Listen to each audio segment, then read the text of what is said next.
Ohayo minasan, ketemu lagi dengan Iris di channel Animania. Oke guys, ketemu lagi dengan pembahasan kita di One Punch Man. Oke guys, kabar terbaru mengenai kepastian season ketiga yang akan diproduksi tentu menambah semangat bagi para penggemar One Punch Man dimanapun berada ya kan. Tak terkecuali buat gue pribadi guys. Nah, saat ini emang belum ada informasi sih terkait akan jadwal atau jumlah episode sampai studio apa yang bakal menggarapnya. Tapi kita bisa mengira-ngira lah, semisal pada season ketiga nanti itu akan berfokus pada asosiasi monster. Nah, dimana pada arc tersebut akan memunculkan banyak pertarungan yang terbilang itu gila banget, yang akan sangat kita nantikan untuk dijadikan animasi guys. Nah, pada kesempatan kali ini aku mau ngajak kalian semua untuk ngebahas pertarungan yang akan sangat kita tunggu di season ketiga mendatang. Tapi sebelum dimulai, aku mau memperingatkan dulu kali ya, kalau konten ini mengandung spoiler guys. Jadi ya you know lah ya. So udahlah ya, kita langsung aja menuju ke pembahasannya. Let's go.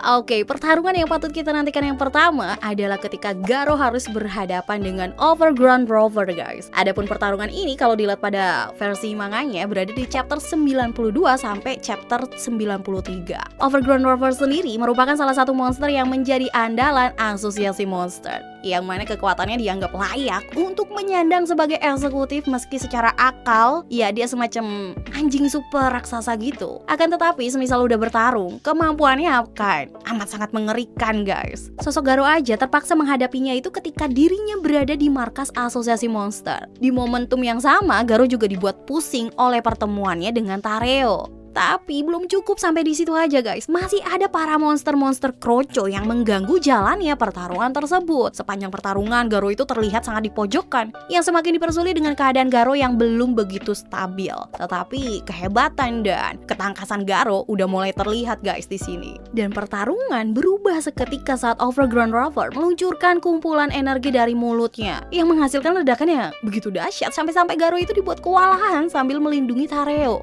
Kacaunya lagi guys, Garo itu diserang habis-habisan sampai dimana dia itu bertemu dengan Gyoro-Gyoro, dalang di balik asosiasi monster ya sesungguhnya. Oke, next pertarungan kedua melibatkan para pahlawan dari asosiasi saling bersatu padu untuk memulai langkah mereka menyerang markas asosiasi monster. Serangan ini dilakukan dengan rencana yang telah disiapkan guys, serta melibatkan banyak pahlawan di bawah kelas S untuk membantu para pahlawan terbaiknya untuk menyerang. Momen menarik yang bisa kita lihat di sini adalah gimana hebatnya para pahlawan dengan kekuatan uniknya masing-masing. Pahlawan yang terbilang lebih sering terlihat individual di sini itu menunjukkan pertarungan yang cukup kompak guys. Terlebih beberapa kali kita juga melihat aksi pahlawan kelas S seperti Super Alloy, Darkshine membantu para pahlawan lainnya, serta pahlawan biasa diperlihatkan bagaimana perbedaan kekuatan yang begitu gila dari pahlawan kelas S. Tatsumaki misalnya, dia menunjukkan kemampuannya dalam menghancurkan musuh dengan sangat mudahnya guys.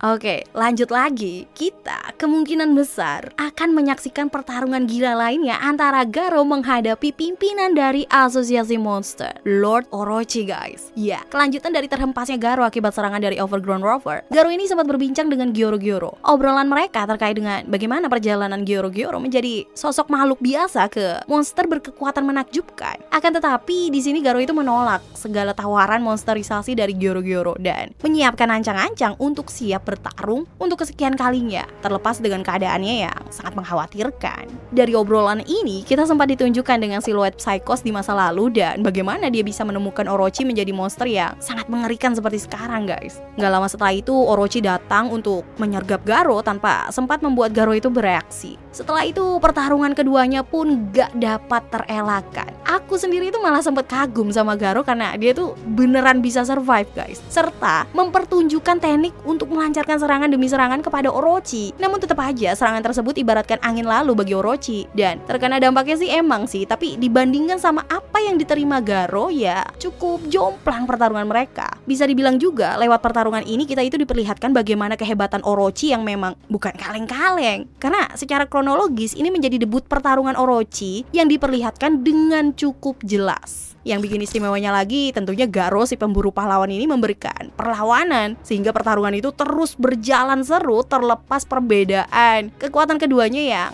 pada saat itu.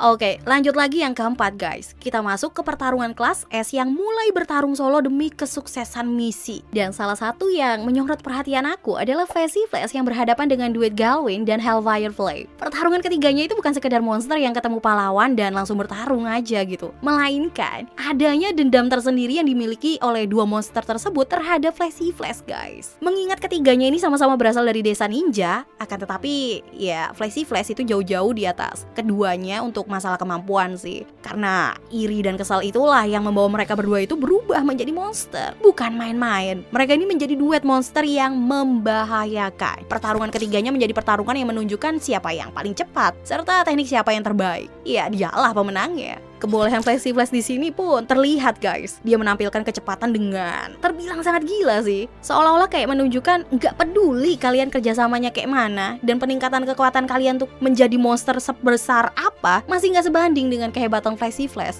beserta kecepatan dan teknik berpedangnya.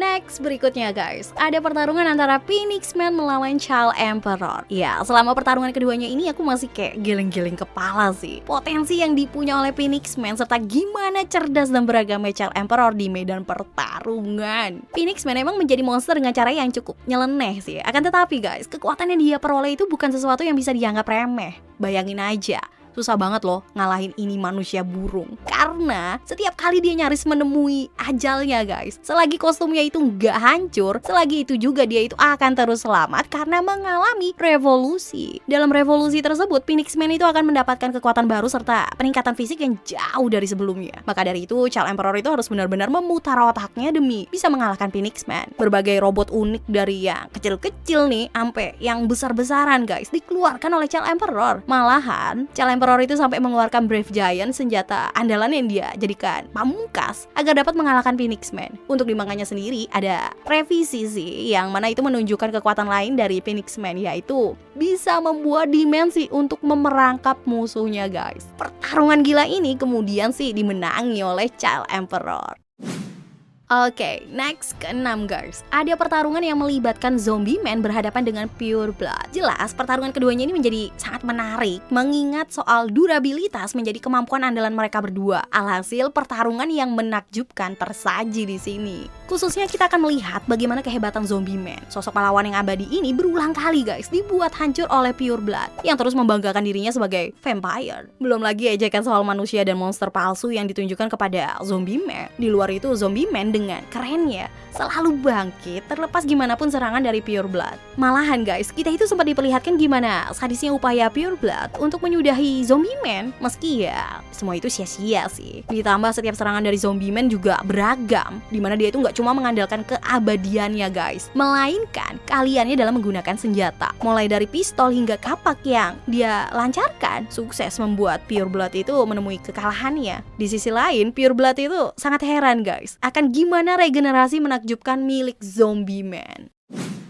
Dan sebagai penutup, pertarungan yang akan sangat kita tunggu nantinya adalah Saitama yang berhadapan dengan Raja Monster Orochi guys. Walau seperti biasa, pertarungan ini tuh menjadi kemenangan sepihak bagi Saitama seperti ya judul serialnya. Namun di luar itu, pertarungan ini memberikan kesan ya memuaskan bagi kita yang melihat Saitama layaknya karakter sampingan di sini. Setelah berjalan-jalan menelusuri markas kesana kemari ya kan, bertemulah nih Saitama dengan Orochi. Orochi awalnya sempat bingung bagaimana Saitama itu bisa sampai serta mempertanyakan nasib para eksekutifnya. Sampai kemudian dia itu menyadari ada sesuatu yang gak beres yang dimiliki oleh Saitama. Tapi sampai pada akhirnya itu semua gak berarti guys, karena gak butuh waktu lama bagi Saitama untuk menghancurkan Orochi sampai berkeping-keping. Well, aku merasa guys kalau ini akan menjadi penutup layaknya dulu ketika Saitama menyudahi Boros ataupun Elder Centipede. Yang perlu kita catat ya, jika nanti episode lebih banyak dari biasanya guys, bukan nggak mungkin kita akan menyaksikan Psychos Orochi berhadapan dengan Tatsumaki yang juga cukup ya aku nantikan juga sih. Oke, kalau kalian sendiri mana nih pertarungan yang paling kalian tunggu guys? Tulis di kolom komentar. Oke, so see you again next time. Adios, Caramelo, stay safe everyone. Salam Animania.